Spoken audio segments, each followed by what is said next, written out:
love maps, I love fiction. And these are not unrelated loves. Creating either proceeds from the same basic tension between truth and invention. You start with what is known, and then you proceed to what you want it or need it to be. A map is a paradox. It is on one hand excessively mimetic, promising mathematical accuracy. On the other hand, it willfully distorts what it depicts. It's appropriate then that we call maps projections.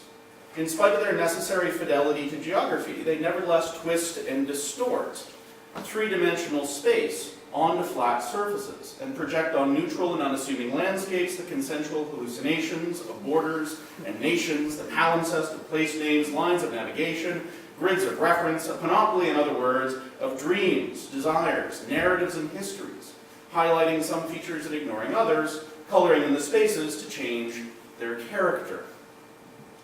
Fiction similarly negotiates between what is familiar and what is imagined, between what is and what might be.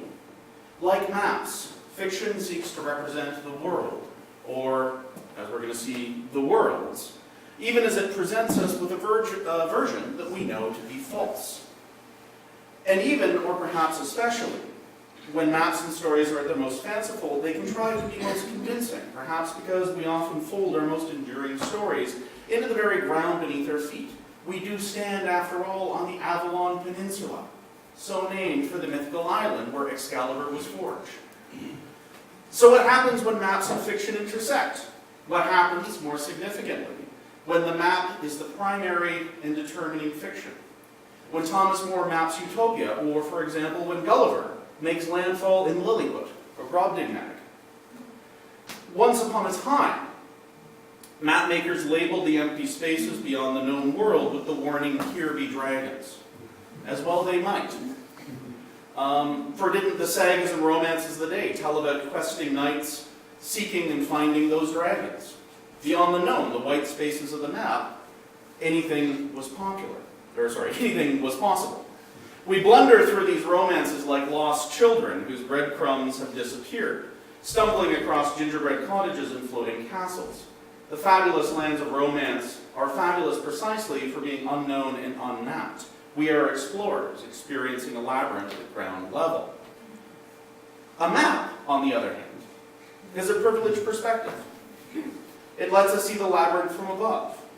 And it is a perspective often not available to those in the story, such as when, in The Lord of the Rings, Samwise Gamgee, not long out of Rivendell, looks up to see a mountain and briefly takes it for Mount Doom, his ultimate destination.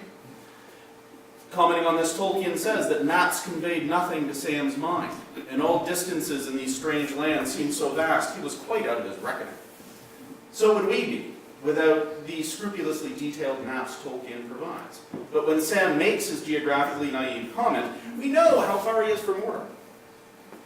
And though Tolkien claimed to reject the shackles of realism, he nevertheless gave us a world as exhaustively imagined as any in fiction. His professorial attention to detail meant there are actually very few white spaces on the maps of Middle-earth. Ironic, perhaps, considering that we know that there be dragons. To come at it another way, maps rely on our knowledge or belief that the territory they depict is real. But what about when we know the map is unreal, when it's a fabulation? Then the map's rhetorical force lies in lending the weight of reality to the space of romance, giving, as Shakespeare said, to airy nothing a local habitation and a name. And so it's perhaps unsurprising that HBO's adaptation of George R.R. Martin's A Game of Thrones bases the opening credits around a stylized map of the world of Westeros, introducing new places as they appear in the story, fixing them in the viewer's geographical imaginations. Westeros in its broader world is in a lot of ways the contemporary Middle-earth, not just because of its popularity or influence in the writing of fantasy, but for the way in which its geography has become central to the collective imagining of the narrative, something for which it is hardly unique. Middle-earth, Westeros, sure, but also Earthsea, Narnia, Pern, Hyboria, but also Oz, Florin and Gilder, Lilliput and Laputia and Kunimland, Utopia, and Yoknapatawpha County, in the midst of Mississippi, the site of 15 novels labeled with the legend William Faulkner, sole owner and proprietor. On what ground do these places rest? Well, an elderly woman once informed Stephen Hawking that everyone knows the Earth is a huge plate on the back of a turtle. Ah, said Hawking, but what is the turtle sitting on? You're very clever, said the woman, but it's turtles all the way down. Or possibly flying through space. I'm going to conclude here with Terry Pratchett's Discworld, which is in fact a giant disc on the back of 4 huge elephants standing on a cosmic turtle. The product of a creator who, in Pratchett's words, got bored with all the usual business of axial inclination, albedos, and rotational velocities, decided to have a little bit of fun for once. The Discworld series now comprises nearly 40 novels. Pratchett did not begin with a map, and indeed he flatly declared that there would be no Discworld map. So in the introduction to the Discworld map, he says, a map should be something already there. Drawing the wiggly river and the pointy mountains first before you actually build the world is the prerogative only of the gods. But as the novels of the series were produced, it became obvious that the Discworld is now already there. So the short essay accompanying the map then outlines various voyages of discovery made by such Discworld luminaries as Lemados Jones, Lars Nephew, and Ponce de Lequern. The map, to conclude, is both the anchor and the fancy, the space of rationality and romance.